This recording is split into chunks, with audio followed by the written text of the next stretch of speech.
19ನೇ season IPL ಈಗ ರಣರೋಚಕ ಘಟ್ಟದಲ್ಲಿದೆ. ಇನ್ನೇನು play offs tickets confirm ಆಗುವಂತ ಟೈಮ್.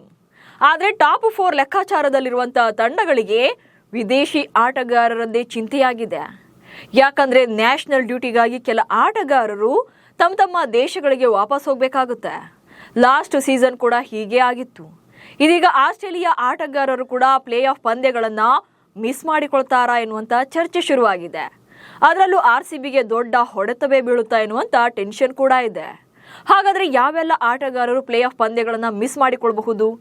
ಫೈನಲ್ ಹಂತದಲ್ಲಿ ಸೆಟ್ ಬ್ಯಾಕ್ ಆಗುತ್ತಾ? ಸೊ ಈ ಬಗ್ಗೆ ಹೇಳ್ತೇನೆ. ನಾನು ಶಾಂತ.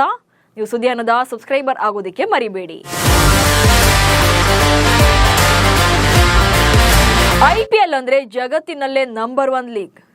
ಮಾರ್ಚ್ 28ರಂದು ಅದ್ಧೂರಿಯಾಗಿ ಆರಂಭವಾಗಿದ್ದಂತಹ ಟೂರ್ನಿ ಮೇ 31ಕ್ಕೆ ಫೈನಲ್ ಪಂದ್ಯದ ಮೂಲಕ ಕೊನೆಗೊಳ್ಳುತ್ತೆ. ವಿದೇಶಿಗಳ ಸ್ಟಾರ್ ಪ್ಲೇಯರ್ಗಳೆಲ್ಲ IPLನಲ್ಲಿ ಬೇರೆ ಬೇರೆ ಫ್ರಾಂಚೈಸಿಗಳ ಪರ ಆಡ್ತಾರೆ. ಅಂಡ್ ಆಸ್ಟ್ರೇಲಿಯಾ ನ್ಯಾಷನಲ್ ತಂಡದ ಪ್ಲೇಯರ್ಗಳು ಕೂಡ ಇದ್ದಾರೆ. ಆದ್ರೀಗ ಪಾಕಿಸ್ತಾನ ಮತ್ತು ಆಸ್ಟ್ರೇಲಿಯಾ ನಡುವಿನ ಏಕದಿನ ಸರಣಿಯ ಮೊದಲ ಪಂದ್ಯ ಮೇ 31ರಿಂದಲೇ ಆರಂಭವಾಗಲಿದೆ. ಸೊ ಇದೇ ವೇಳಾಪಟ್ಟಿ IPLಗೆ ಕ್ಲಾಶ್ ಆಗುವಂತ ಆತಂಕ ತಂದಿದೆ.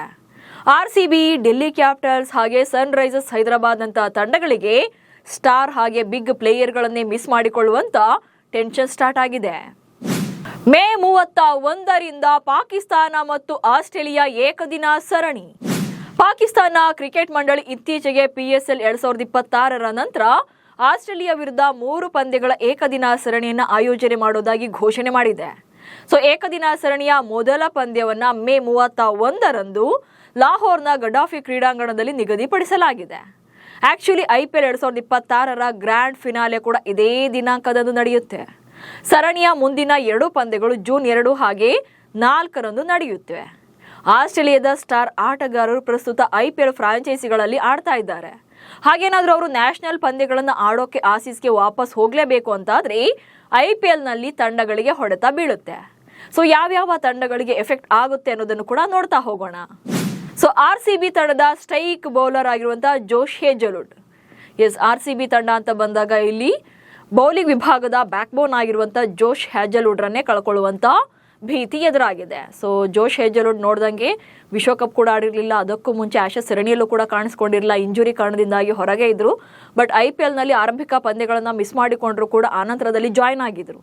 ಈಗ ಎಂಡಿಂಗ್ ಟೈಮಲ್ಲಿ ಮತ್ತೆ ಅವರು ಆಸೀಸ್ ಪರ ಆಡಬೇಕಾದಂಥ ಅನಿವಾರ್ಯತೆ ಬಂದರೆ ಬೆಂಗಳೂರು ತಂಡಕ್ಕೆ ಇದು ದೊಡ್ಡ ಸೆಟ್ ಬ್ಯಾಕ್ ಆಗುತ್ತೆ. ಸೊ ಆ್ಯಕ್ಚುಲಿ ಇಲ್ಲಿ ಜೋಶ್ ಹೇಜಲ್ವುಡ್ ಜಾಗದಲ್ಲಿ ಡಫಿಯನ್ನು ಆಡಿಸ್ತೀವಿ ಅಂತ ಹೇಳಬಹುದು.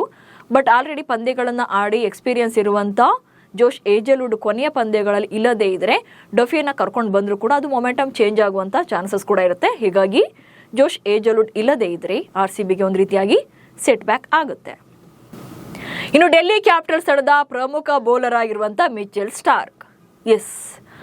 ಆಸ್ಟ್ರೇಲಿಯಾ ಪರ ಆಡುವಂಥ ಖ್ಯಾತ ಬೌಲರ್ ಆಗಿರುವಂಥ ಮಿಚೆಲ್ ಸ್ಟಾರ್ಕ್ ಡೆಲ್ಲಿ ಕ್ಯಾಪಿಟಲ್ಸ್ ಪರ ಈ ಸೀಸನಲ್ಲಿ ಆರಂಭಿಕ ಪಂದ್ಯಗಳನ್ನು ಮಿಸ್ ಮಾಡಿಕೊಂಡಿದ್ರು. ಯಾಕಂದರೆ ಇಂಜುರಿ ಕಾರಣದಿಂದಲೇ.